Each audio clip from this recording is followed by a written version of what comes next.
안녕하세요. 저는 김본에서 서버나 프로그래밍을 담당하고 활동가이고요. 오늘은 기존 강좌와는 다르게 기술 중심으로 좀 AI가 이런 거다라는 컨셉만 좀 약간 이해할 수 있는 방식으로 진행을 하도록 하겠습니다.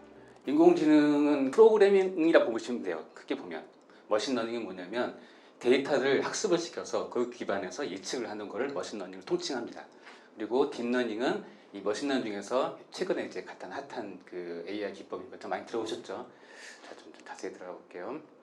인공지능 크게 보면 약한 인공지능과 강한 인공지능이 있는데, 약한 인공지능은 어떤 특정 문제를 해결하는 데 초점이 맞춰져 있는 것들이에요. 그래서 주로 사람이 프로그램해서 그거 기반한 어떤 제어가 되는 그런 인공지능이고, 강한 인공지능은 뭐냐면 이 모든 것들을 하나의 알고리즘, 과학자들은 마스터 알고리즘이라고 부르는데, 그런 마스터 알고리즘에 의해서 기존의 데이터 가지고 사람처럼 사고하고, 게임도 그냥 뭐 바둑만 잘하는 게임, 뭐 장기만 잘하는 게임, 체스만 잘하는 그런 게임이 아니라 하나의 알고리즘으로 모든 게임을 소화 가능한 그런 강한 인공지능이라고 부릅니다.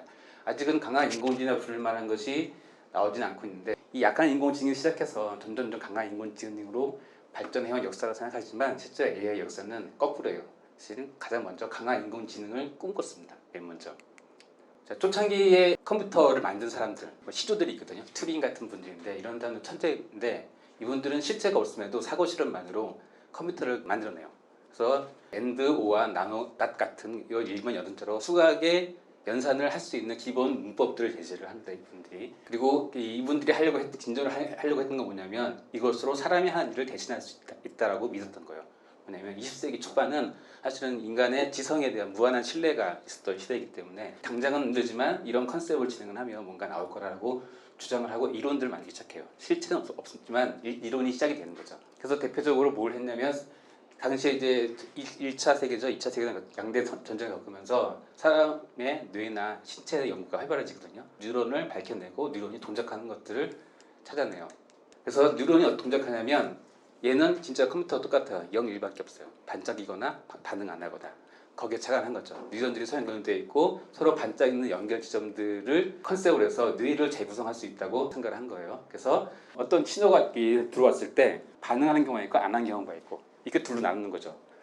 그래서 여기에서 기본적으로 뉴런의 행동 방식을 수학 공식으로 만들어냅니다. 이게 이제 지금 말하는 딥러닝의 시작인데, 그래서 튜링 같은 사람은 AI가 만들어진다면 적어도 이 정도는 돼야지 AI라고 부르자라고 컨셉을 제안하는데, 그게 바로 튜링 테스트예요. 남자가 질문하고 답을 듣고요. 이게 말로 하는 게 아니라 닥스로 치는 거예요. 그리고 여성분과 컴퓨터가 답을 하는데, 그러면 1 더하기 1은 2, 이런 거는 취급도 안 하고 어떤 시를 읽어주고 뒤에 시의 나머지 부분을 채워라, 이런 식으로 질문을 하는 거예요. 그러면은 여성분이 어떤 감정적인 표현으로 되게 멋있게 시를 읽겠죠. 마찬가지로 컴퓨터도 답을 해요. 근데 이때 남자가 여성과 컴퓨터를 구분하지 못하면 그게 바로 AI다 라고 정의를 내립니다. 감정적인 것들까지 넘어서야지 그걸 AI라고 규정한다고 이제 사고 실험을 한 거예요.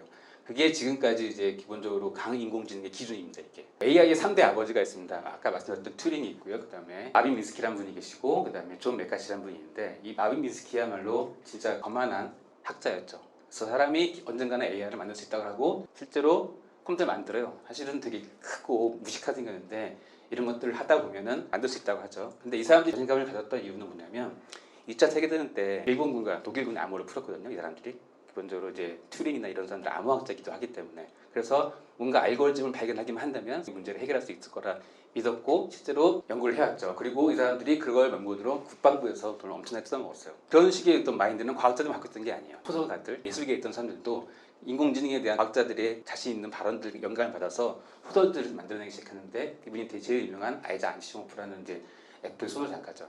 이 시대에 이제 벌써 이제 인공지능의 윤리 문제들을 제기합니다. 제일 유명한 소설들이 이제 아이로봇 같은 거고 영화가 되기도 했었고, 여기에서 이제 아시모프의 로봇 상원칙이 나오죠. 사람을 해치면 안 되고 뭐 이런 식의 원칙들이 나오고, AI의 어떤 뭐랄까요, 단순 기기가 아니라 사람처럼 대하는 문화적인 트렌드가 이때 만들어져요. 그리고 이게 아주 여기까지 이어져 오는 거죠. 그래서 우리가 갖고 있는 되게 AI에 대한 공포의 많은 부분이 이런 역사가 누적되어 와서 그런 건데, 실제로 학계에서는 갈라집니다. 사실은 문화 쪽은 계속 이런 식의 작품이 나오지만 학계에서는 한번 꺾여요. 이게 뭐냐면, 냉전 시대 때 러시아의 논문들을 번역을 하고 싶었던 거예요, 국방부 사람들이. 그래서 미스키한테 물어보죠. 이거 할 수 있냐, 자동 번역해 줄 수 있냐. 당연히 미스키는 된다고 합니다.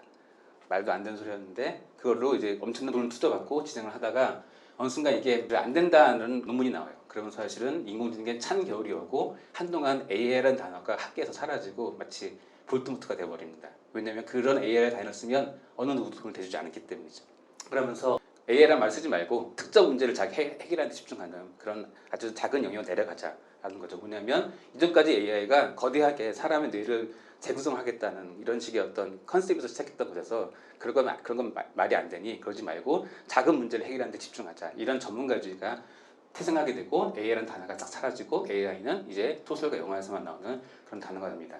그 대표적인 게 이 차이니즈 눔이라는 건데 뭐냐면 사람이 안에 있어요. 그리고 영어 사전과 한자 사전을 매칭하는 책을 갖다 쳐요. 그럼 밖에서 누군가가 영어로 된 거를 종이를 넣어주면 그거를 이 사람이 매칭을 시켜가지고 답변을 매칭시켜서 중국어로 된 거를 넘겨주는 거죠.